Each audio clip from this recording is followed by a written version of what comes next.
Hello दोस्तों, नमस्कार। खबर चक्र केसी में आपका पुनः स्वागत है। दोस्तों, देवभूमि उत्तराखंड के सुप्रसिद्ध शक्तिपीठ सुरकंडा देवी मंदिर के बारे में आज आपके साथ कुछ महत्वपूर्ण एवं रहस्यमयी जानकारियां साझा करने वाला हूं। दोस्तों, वीडियो में आगे बढ़ने से पहले एक छोटी सी रिक्वेस्ट है। यदि आपने अभी तक हमारे चैनल खबर चक्र केसी को सब्सक्राइब नहीं किया है तो चैनल को सब्सक्राइब अवश्य करें। साथ ही बेल आइकन को प्रेस करके ऑल पर सेलेक्ट करें ताकि हमारे हर वीडियो की नोटिफिकेशन आप तक पहुंचती रहे और आप उसे देख पाएं। दोस्तों, आपने टाइटल पढ़ ही लिया होगा, सुरकंडा देवी की उत्पत्ति कैसे हुई। दोस्तों, सुरकंडा देवी की उत्पत्ति के साथ साथ कलयुग में सुरकंडा देवी की प्रसिद्धि, सर्वप्रथम सुरकंडा देवी मंदिर का निर्माण, सुरकुट पर्वत पर सुरकंडा देवी और नाग देवता के बीच हुआ भीषण युद्ध, उस युद्ध के परिणाम, सुरकुट पर्वत पर देवराज इंद्र के आगमन का कारण, पर्वत का नाम सुरकुट और देवी का नाम सुरकंडा क्यों पड़ा। आज हम लोक कथाओं एवं पौराणिक मान्यताओं के अनुसार इन महत्वपूर्ण जानकारियों को भी आपके साथ साझा करने जा रहे हैं, इसलिए वीडियो को अंत तक देखते रहिए। वीडियो को लाइक कीजिए, शेयर कीजिए और कमेंट करके अपने महत्वपूर्ण विचार व सुझाव हम तक पहुंचाते रहिए। तो आइए दोस्तों, शुरुआत करते हैं सुरकंडा देवी की उत्पत्ति से।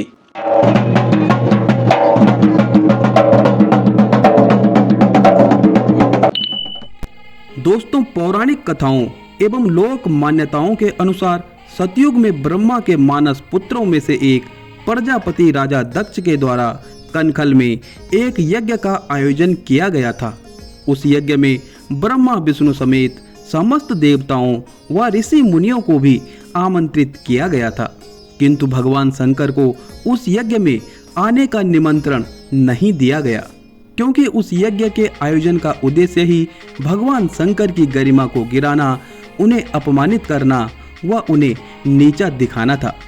दक्ष की पुत्री सती ने अपने पिता की इच्छा के विरुद्ध भगवान शंकर की तपस्या की थी। वे भगवान शंकर को पति के रूप में प्राप्त करना चाहती थी। उनकी तपस्या सफल हुई और भगवान शंकर से उनका प्रेम विवाह हुआ। संभवतया यह सृष्टि का प्रथम प्रेम विवाह माना जाता है। इस घटना से राजा दक्ष के हृदय में भगवान शंकर के प्रति नफरत और अधिक बढ़ गई और वो प्रतिशोध की ज्वाला में धधकने लगे। उस यज्ञ में यज्ञ विधाओं में पारंगत महर्षि दधीचि भी उपस्थित हुए थे।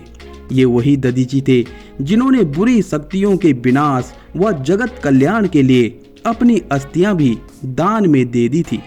उन्होंने राजा दक्ष से यज्ञ स्थल में भगवान शिव शंकर की अनुपस्थिति का कारण पूछा, किंतु दक्ष ने भगवान शिव शंकर के लिए अपमानित व घृणित करने वाले शब्दों का प्रयोग किया।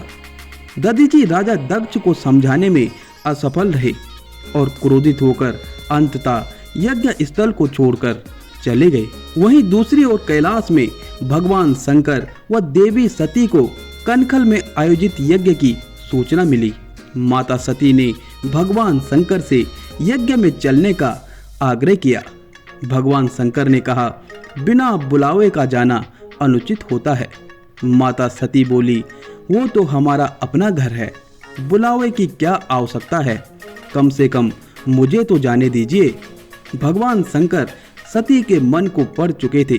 उन्होंने नंदी और गणों के साथ माता सती को कनखल जाने की आज्ञा दी। माता सती कनखल पहुंची तो उन्हें देखकर सब हैरान हो गए। माता सती ने दक्ष से पूछा, आपने मेरे स्वामी को क्यों नहीं बुलाया? आपने मेरे स्वामी को न बुलाकर बहुत बड़ा अपराध किया है। भला देवों के देव महादेव के बिना कोई भी यज्ञ सफल कैसे हो सकता है? किंतु दक्ष ने भगवान शंकर के लिए गालियों से भरे लज्जित शब्दों का प्रयोग किया, जिसे देवी सती सहन नहीं कर पाई और अपने शरीर से ज्वाला उत्पन्न करके अपनी देह का त्याग कर दिया। नंदी और गण रोते हुए यह संदेश लेकर कैलाश पहुंचे और महादेव को सारी सच्चाई बताई। महादेव अत्यंत क्रोधित हुए और उनके शरीर के तेज से उनकी प्रतिकृति वीरभद्र उत्पन्न हुए। वीरभद्र ने भोलेनाथ की आज्ञा से कनखल में जाकर राजा दक्ष का सिर कलम करके यज्ञ की प्रज्वलित ज्वाला में फेंकते हुए यज्ञ को तहस नहस कर दिया। भगवान शंकर जब कनखल पहुंचे तो उन्होंने माता सती के वियोग में उनके मृत शरीर को उठाया और ब्रह्मांड में इधर उधर भटकने लगे। भगवान श्री हरि विष्णु ने सृष्टि के विनाश की संभावना को महसूस करते हुए अपने सुदर्शन चक्र से माता सती के मृत शरीर को 51 टुकड़ों में काट डाला। जिस जिस भूभाग में माता सती के शरीर का अंग गिरा वहीं वहीं शक्तिपीठ बने। सुरकुट पर्वत पर माता सती का सिर गिरा था, जिससे यहाँ पर आदि भवानी माँ दुर्गा की प्रतिकृति सुरकंडा देवी की उत्पत्ति हुई। इस स्थान को सुरकंडा देवी शक्तिपीठ के नाम से जाना जाता है। दोस्तों, वीडियो में आगे जानेंगे कलयुग में सुरकंडा देवी की प्रसिद्धि कैसे हुई और सर्वप्रथम सुरकुट पर्वत पर सुरकंडा माता का मंदिर किसने बनाया था। लेकिन इससे पहले नजर डालते हैं सुरकुट पर्वत की भौगोलिक स्थिति पर। दोस्तों, सुरकुट पर्वत देवभूमि उत्तराखंड के टिहरी गढ़वाल जनपद के अंतर्गत चंबा मसूरी मोटर मार्ग पर स्थित कद्दूखाल नामक कस्बे के ऊपर है। सुरकुट पर्वत की चोटी पर माता सुरकंडा का भव्य मंदिर है। कद्दूखाल से मंदिर तक पहुंचने के लिए 1.5 किलोमीटर की खड़ी चढ़ाई चढ़नी पड़ती है। साथ ही अब रोपवे ट्रॉली सेवा की उपलब्धता से सफर आसान हो चुका है। श्रद्धालु मात्र 177 रुपए के टिकट से महज 10 मिनट में मंदिर पहुंच सकते हैं।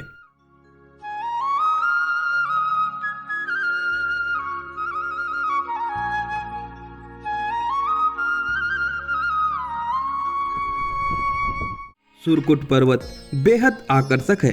केदार खंड व स्कंद पुराण में कई स्थानों पर इसका उल्लेख देखने को मिलता है। पर्वत की चोटी से पूर्वोत्तर की तरफ नजर फिराने पर खूबसूरत चौखंबा पर्वत के अलावा बद्रीनाथ, केदारनाथ, गंगोत्री, यमुनोत्री के हिम शिखरों के खूबसूरत दर्शन होते हैं। दक्षिण में देहरादून के अलावा कई मैदानी क्षेत्र दिखाई देते हैं।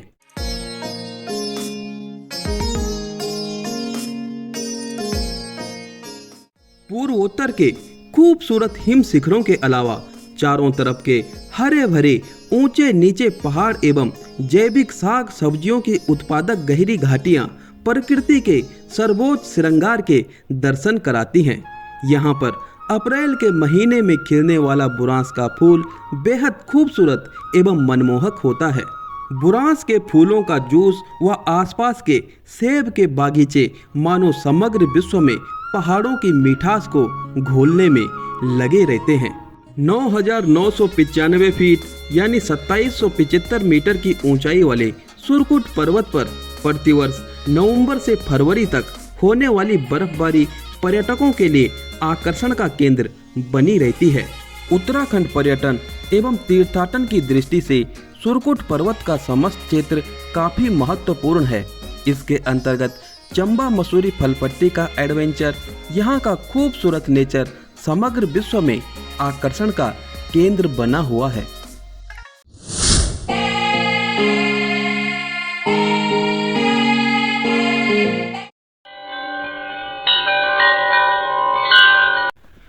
दोस्तों, यह कहानी प्रचलित लोक मान्यताओं के आधार पर है, जिसके अनुसार एक बार सत्यों बुरांसखंडा से एक वृद्ध महिला सुरकुट पर्वत की तरफ जा रही थी। वृद्ध महिला ने आने जाने वाले सभी लोगों से स्वयं को सुरकुट पर्वत पर पहुंचाने का आग्रह किया, किंतु किसी ने भी उस वृद्ध महिला की मदद नहीं की। उस समय सभी लोग अपनी कंडियों को लेकर के देहरादून पैदल ही जाया करते थे और वहां से नमक आदि आवश्यक वस्तुओं को खरीदकर अपने गांव की तरफ आया करते थे। वृद्ध महिला काफी थक चुकी थी। इतने में एक नौजवान आया और बोला, माता आजा मेरे कंडा पर बैठ जा। वृद्ध महिला उस नौजवान के कंडा अर्थात कंडी पर बैठ गई और सुरकुट पर्वत की तरफ चलने का इशारा किया।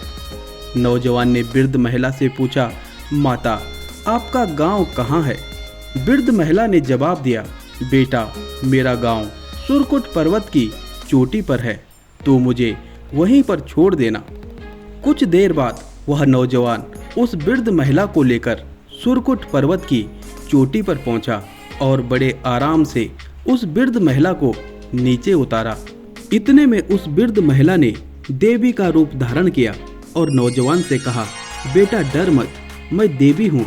आज से तू मेरा मैती अर्थात मायके वाला है। मेरी बात को गौर से सुन। तू अपने गांव जाना और अपने गांव के सभी लोगों को मेरे बारे में बताना।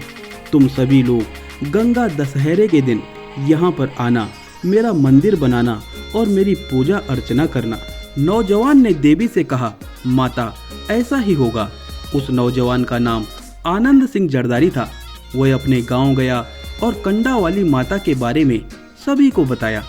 जरदार गांव के समस्त ग्रामीण गंगा दशहरे के दिन ढोल दमाओं के साथ मंडाण लगाते हुए सुरकुट पर्वत की तरफ रवाना हुए।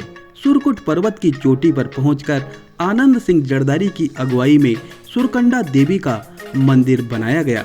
सुरकंडा देवी का पहला मंदिर बनाने का श्रेय आनंद सिंह जरदारी को ही जाता है। यह क्रियाकलाप 16वीं शताब्दी के आरंभ का बताया जाता है। 16वीं सदी के आरंभ में आनंद सिंह जरदारी के द्वारा सुरकुट पर्वत पर जिस छोटे से मंदिर का निर्माण कराया गया था, समय के साथ साथ उसका नवनिर्माण होता गया और आज सुरकुट पर्वत पर सुरकंडा देवी का एक भव्य मंदिर है। तब से लेकर के आज तक अनेकों परंपराएं निभाई जा रही हैं। जरदार गांव के जरदारी सुरकंडा देवी के मैती कहलाते हैं, जबकि पुजालडी के लेखवार सुरकंडा देवी के पुजारी हैं। आनंद सिंह जरदारी के समय से ही सुरकंडा देवी मंदिर में अनेकों परंपराएं निरंतर निभाई जा रही हैं। गंगा दशहरा व नवरात्र में जरदार गांव के जरदारियों के द्वारा ही सुरकंडा देवी की प्रथम पूजा स्तुति की जाती है। गंगा दशहरे की पूर्व संध्या पर जरदार गांव के समस्त लोग सुरकंडा देवी मंदिर पहुंचते हैं। वहां पर जागरण करते हैं, मंडाण लगाते हैं एवं देवी की स्तुति करते हैं। पारंपरिक परंपराओं को निभाते हुए जरदार गांव के लोग चैत्र नवरात्र के प्रत्येक तीसरे वर्ष सुरकुट पर्वत जाते हैं और मां सुरकंडा की डोली को उसके मायके अर्थात जरदार गांव लेकर आते हैं।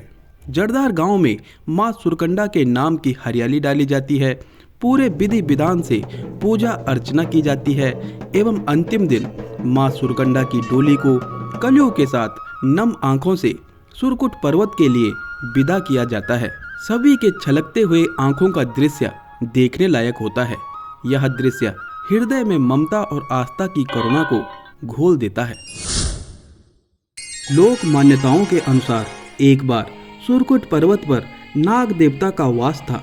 सुरकंडा देवी ने उसे वहां से चले जाने के लिए कहा, लेकिन नाग देवता ने सुरकंडा देवी के सामने विवाह का प्रस्ताव रखा। इस कारण से सुरकंडा देवी और नाग देवता के बीच भीषण युद्ध हुआ।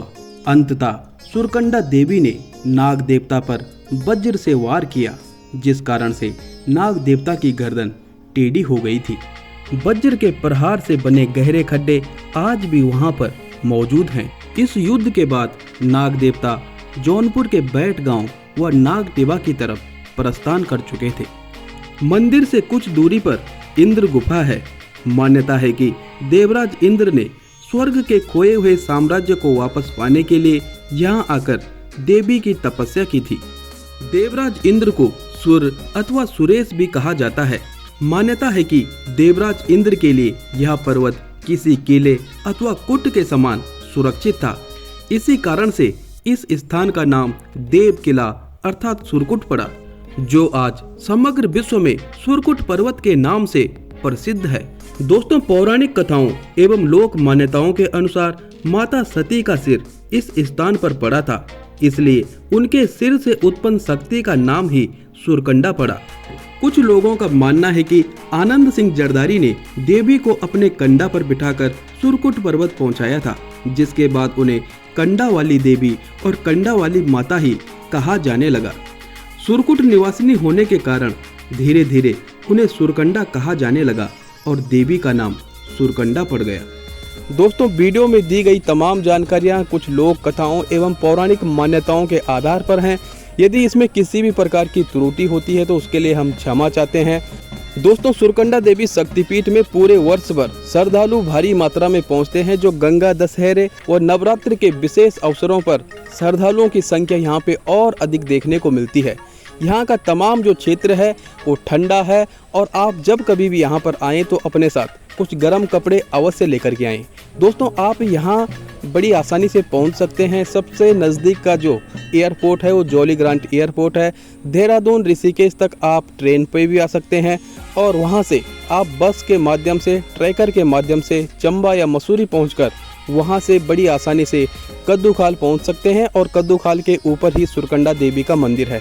इसके अलावा आपको सुरकंडा देवी शक्तिपीठ के आसपास धनोल्टी, बुरांसखंडा, मसूरी, टिहरी झील व काणाताल जैसे सुप्रसिद्ध पर्यटक स्थल भी देखने को मिलेंगे। तो दोस्तों, वीडियो पे लाइक कीजिए, वीडियो को शेयर कीजिए, कमेंट करके अपने विचार व सुझाव हम तक पहुँचाइए और यदि अभी तक चैनल को सब्सक्राइब नहीं किया है तो चैनल को सब्सक्राइब भी अवश्य कीजिए। मिलते हैं एक अगली वीडियो में, तब तक के लिए नमस्कार।